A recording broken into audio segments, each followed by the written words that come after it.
J.D. Vance desperately attempted to defend Donald Trump with regard to the Jeffrey Epstein accusations, and he failed very, very, very hard. It was like Olympic level mental gymnastics on this. And one of the funniest things is that J.D. Vance attempted to link Jeffrey Epstein's criminal legacy to Democrats. One of the really funny things is that Trump was a Democrat at the time that these things are alleged to have happened. It's lost on JD. Take a look at this clip from an interview on Fox News, and there's a lot to talk about here. Full transparency, but I have to say, Maria, I laugh at the Democrats who are now all of a sudden so interested in the Epstein files. For 4 years, Joe Biden and the Democrats did absolutely nothing about this story. We know that Jeffrey Epstein had a lot of connections with left-wing politicians and left-wing billionaires, and now President Trump has demanded full transparency from this, and yet somehow the Democrats are attacking him and not the Biden administration, which did nothing for 4 years. Was it the right move for Comer to send subpoenas to the Clintons? It absolutely was, and it drives home how, while the Democrats have tried to make this Epstein thing about anything but, the fact that Democrat billionaires and Democrat political leaders went to Epstein Island all the time, who knows what they did, but it's totally reasonable to ask these questions. What you saw in the House's subpoena is they are trying to investigate all of the things related to this particular case. I know a lot of Americans want answers. I certainly want answers. And I think James Comer and the team of the House, they're doing the right thing. And of course, we know that Clinton, or allegedly he went to the island 26 times, 28 times. Totally appropriate for Comer to be asking what was going on at that island. Notice how he has no mention of the fact that the Attorney General already told Trump, sir, you're in the files. Now, if Trump really wants full transparency, if he's going to be the transparent magnate that J.D. Vance says that he is, then tell Pam Bondi, release everything now. Trump has the keys, and now they're hiding behind, well, he's directed Bondi and Bondi's equivocating. Just put it out. If he's really transparent, what is the holdup here? Now, I do think that this thing about Democrats, Democrat billionaires, Trump was a Democrat billionaire when these things were allegedly going on.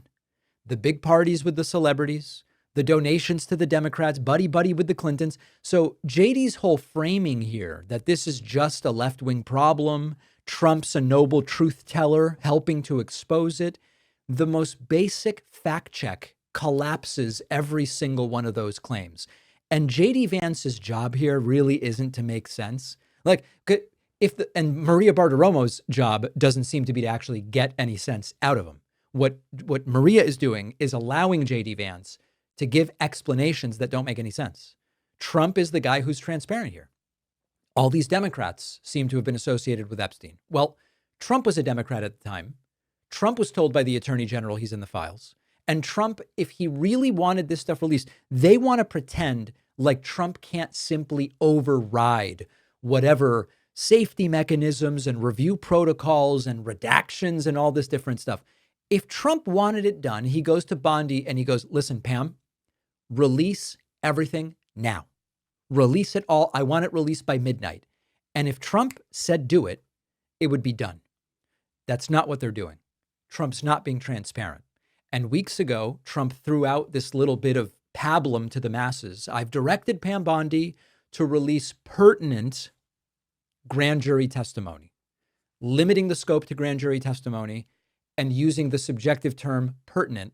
Who decides what's pertinent? So JD is working really hard here, really hard, to try to take the attention off of Trump as potential co-conspirator or perpetrator, which, by the way, we don't even know that that's the case. I know every time I say this, people get upset. They go, David, you know about Trump.